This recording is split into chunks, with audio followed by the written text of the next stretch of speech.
Ayahku nampak kusut antara mengiyakan kata-kata Nining Inang dan juga mencemaskan Nining Inang kalau harus tinggal sendirian.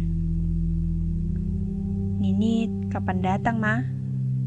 ujar ayahku menanyakan ibunya Alang, kakak angkat ayahku. "Minggu depan," jawab nenekku. Ayahku baru saja akan memejamkan mata. Tiba-tiba mendengar suara lelaki tua memanggilnya. Namun bahasanya sulit dimengerti.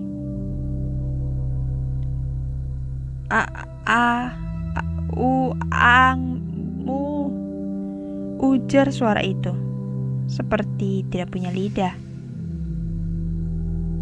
Aduh, gawat.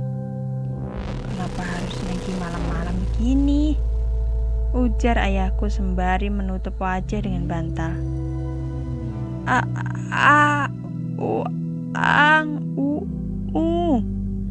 Lagi-lagi masih mengucapkan itu. "Aduh, ini arwah," ucap ayahku dari balik bantal. "Makanya Uma kan sudah bilang jangan suka ngutang. Kalau orang yang ngasih pinjaman uang kamu tiba-tiba mati, ya begini jadinya," ujar Nining Inang sembari mengambil dompet dan menghitung uang 1.000-an, 5.000-an, 10.000-an, dan uang-uang kecil seperti uang kertas 100 rupiah yang berwarna merah dan uang koin. Setelah pas 200.000, Nining Inang buka pintu rumah.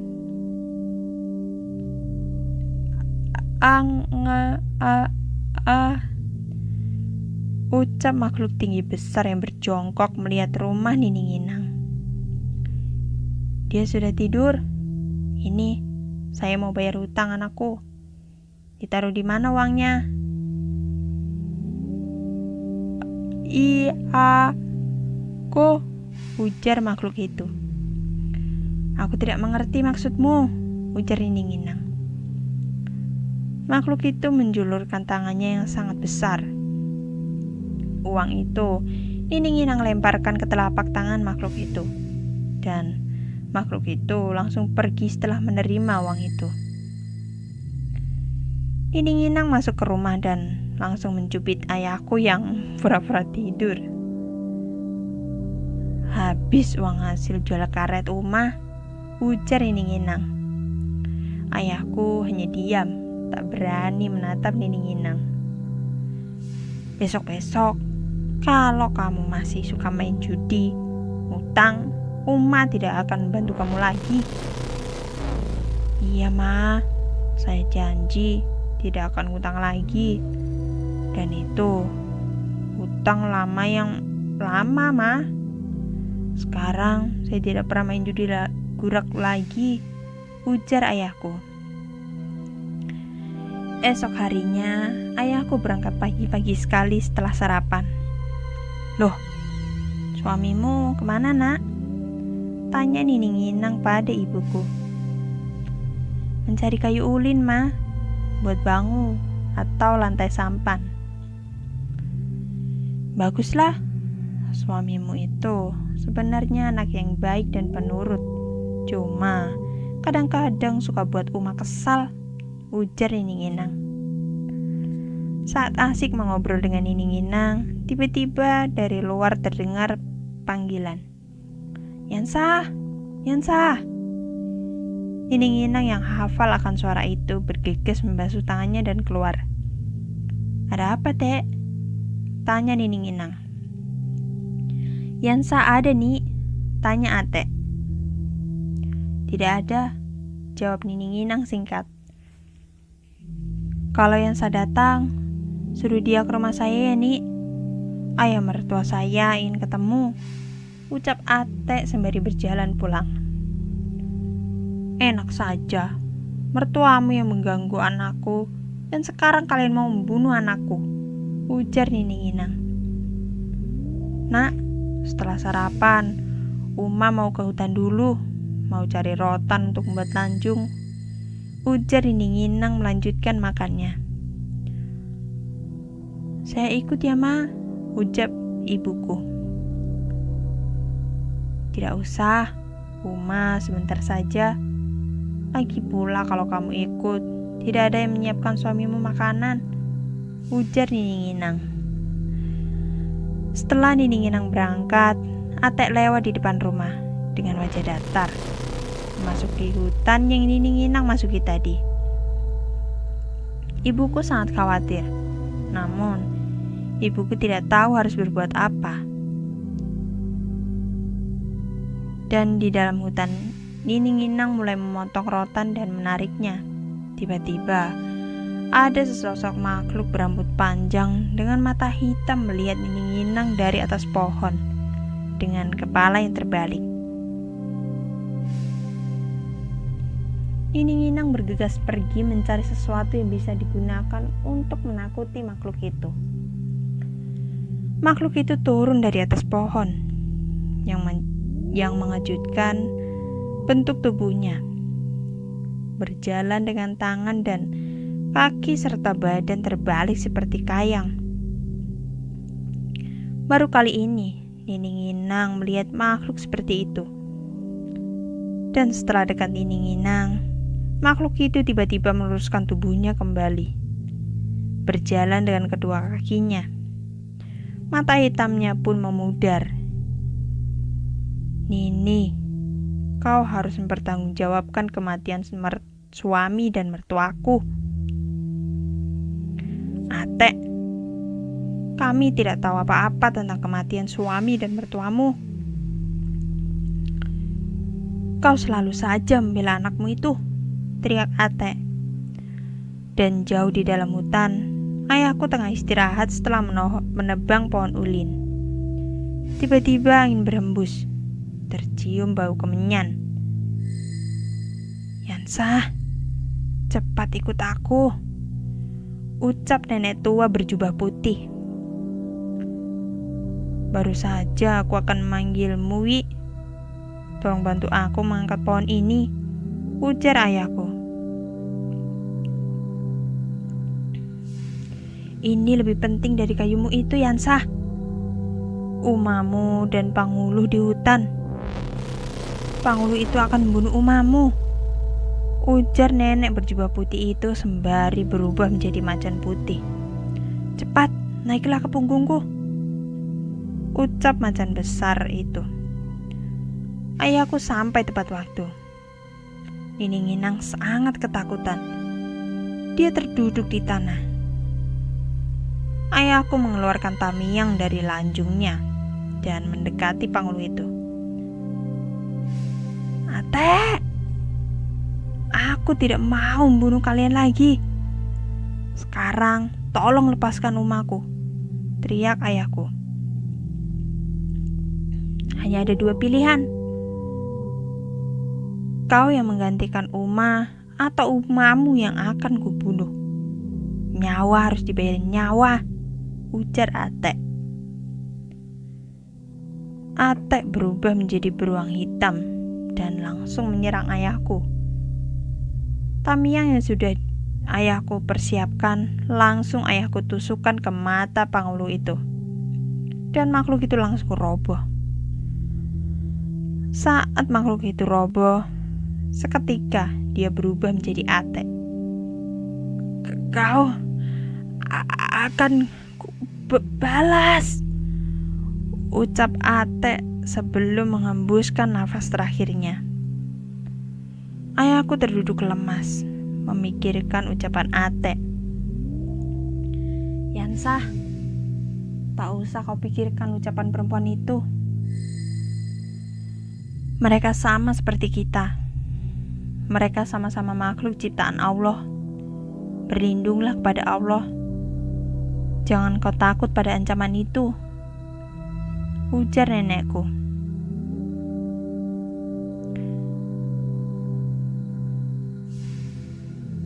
Yang kau katakan benar, Wi, gumam ayahku.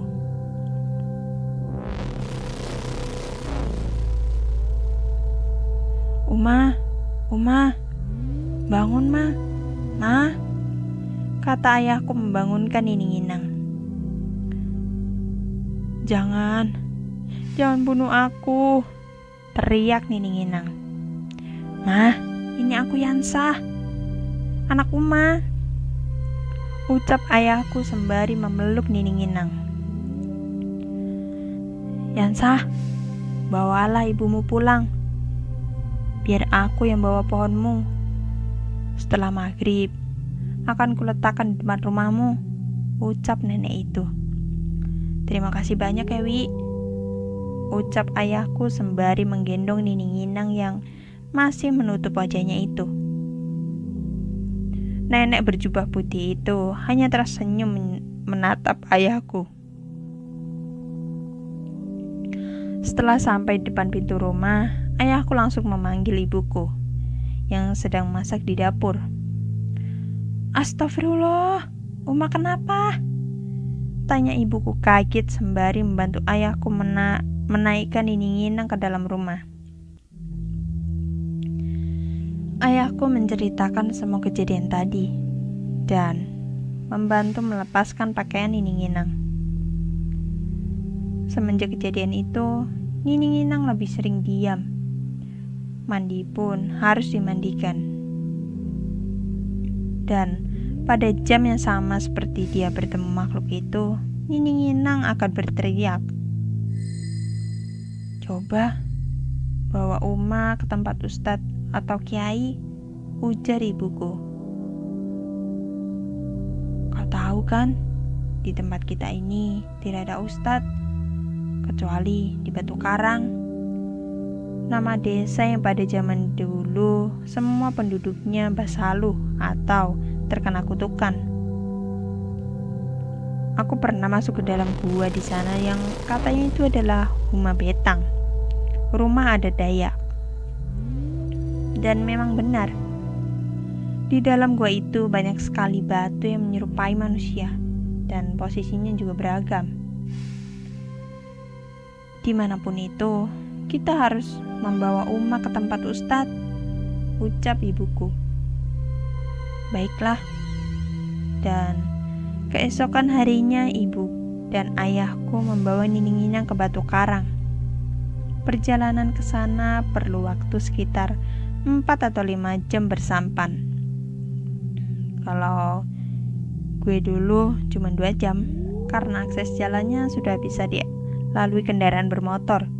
Itu pun jalannya hanya dari kayu yang bulat yang disusun seperti jembatan. Dari awal berangkat, ayah dan ibuku mendapat gangguan berupa suara-suara yang tak berwujud. Hingga saat mereka berada di tengah riam atau arus sungai yang penuh batu, ibu dan ayahku mendorong sampan mereka. Namun, saat ujung sampan sudah berhasil maju, tiba-tiba ada beberapa buah dango, buah khas Kalimantan, yang berjatuhan ke kepala ayahku. Hingga akhirnya, ayahku menutupi wajah agar tak terkena getah dari buah dango yang sudah matang itu. Dan saat ayahku mendongak ke atas, tidak ada seekor hewan pun di sana.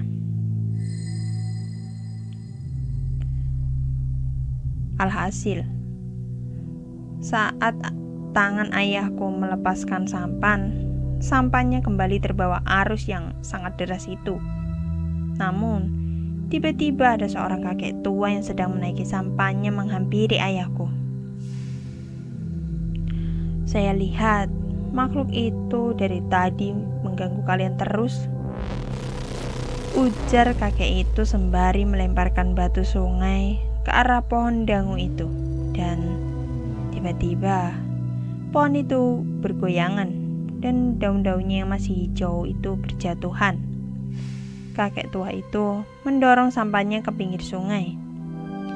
Yang membuat ayah ibuku tercengang adalah jarak antara tepian dan tengah riam itu lumayan deras dan jauh. Namun sampan itu malah separuh naik ke tepian sungai. Sini, saya bantu, ucap kakek tua itu sembari meraih sampan ayahku. dan menyuruh ayah ibuku untuk lekas berjalan mendahuluinya. Dan saat ayah ibuku masih berjalan berusaha melewati arus sungai yang berbatu tajam, tiba-tiba sampan mereka malah sampai lebih dulu di air yang lumayan tenang. "Kakek yang tadi mana?" tanya ibuku.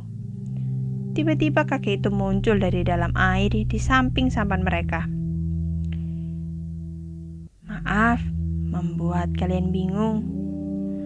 Sebenarnya saya ini adalah Datu Juking Murai, pemimpin buaya di dasar sungai ini," ucap kakek tua itu. Dan tiba-tiba dari arah tepi sungai datang seekor macan putih. Buaya, mau kau apakan sahabatku?" tanya macan itu sembari melompat ke arah batu yang berada di pinggir sungai itu. "Mak, apa-apaan lagi nih? Panglu lagi ya?" tanya ibuku sembari memegang erat tangan ayahku. "Bukan, dia itu sahabatku yang pernah aku ceritakan padamu dulu." "Hei wanita tua peot, pantas saja kau itu seekor macan. Emosimu itu sungguh seperti macan," ujar kakek tua yang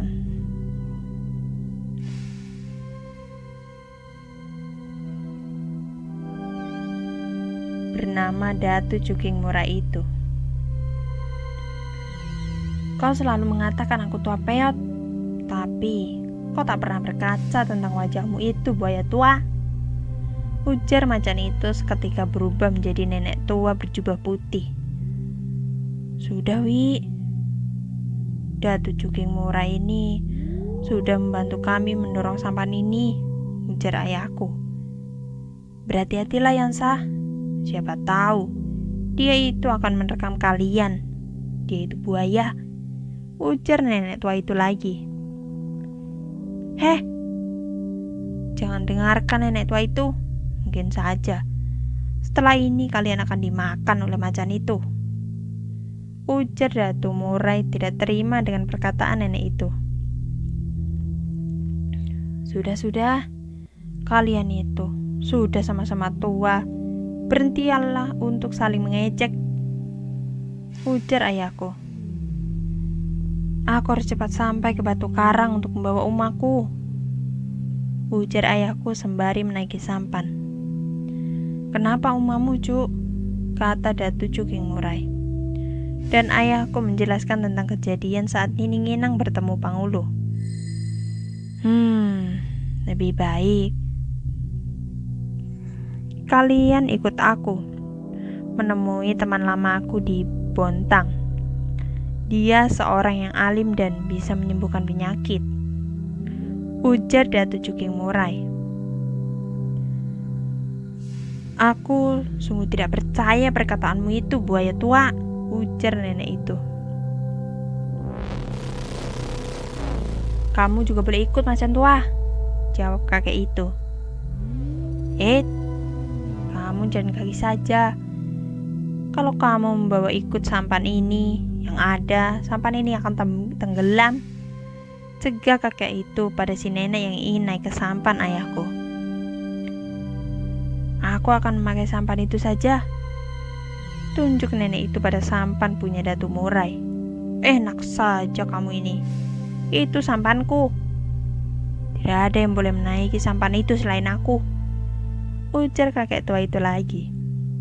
"Sudah tua, jelek, pelit pula," gumam nenek itu, dan segera berubah menjadi macan putih lagi. Kamu bilang apa?" "Tidak apa-apa," ucap macan itu. "Kalian sudah siap cucu-cucuku?" tanya Datu Murai pada ayah dan ibuku. "Iya, Datu," ujar ayahku. Datu Murai menyelam ke dalam air dan seketika berubah menjadi seekor buaya yang sangat besar. Buaya itu berenang meliuk-liuk dan Sampan itu berjalan perlahan melaju. Sangat laju hingga akhirnya ayahku berujar, "Niwi, tertinggal datuk." Dia sangat lambat, padahal dia sedang berlari di daratan. Wilayahnya, kenapa bisa selambat itu? Ujar Datuk Murai kembali berubah menjadi manusia. Dari kejauhan, terdengar sesuatu berlari ke arah kami. "Loh, Wi, kenapa mulutmu berdarah seperti itu?" tanya ayahku. "Ada seekor beruang hitam yang menghadangku." Aku sudah menjelaskan maksudku padanya dengan bahasa binatang, tapi sepertinya dia tidak mengerti apa yang aku katakan. Malah, dia menyerangku dan membuka paksa mulutku. Akhirnya aku jadi begini. "Untung aku berhasil lari," ujar macan itu. "Berarti dia marah padamu, Ni," ujar Datuk Murai. "Siapa?" tanya macan itu. "Apakah dia istrimu?" tanya macan itu lagi. "Mana mungkin aku mempunyai istri seekor beruang hitam, jadi-jadian pula," ujar Datuk Murai. "Dari tadi yang mengganggu mereka ini ya makhluk itu. Dan kebetulan ada yang melapor padaku bahwa di daerah kekuasaanku ada makhluk besar yang tengah mengganggu 3 manusia. Makanya aku langsung sini. Aku memberi pelajaran makhluk itu." Pada saat itu, makhluk itu kulempar dengan batu sungai agar dia tahu bahwa di sepanjang sungai ini adalah wilayahku. Aku tidak ingin ada manusia yang mati di wilayahku ini.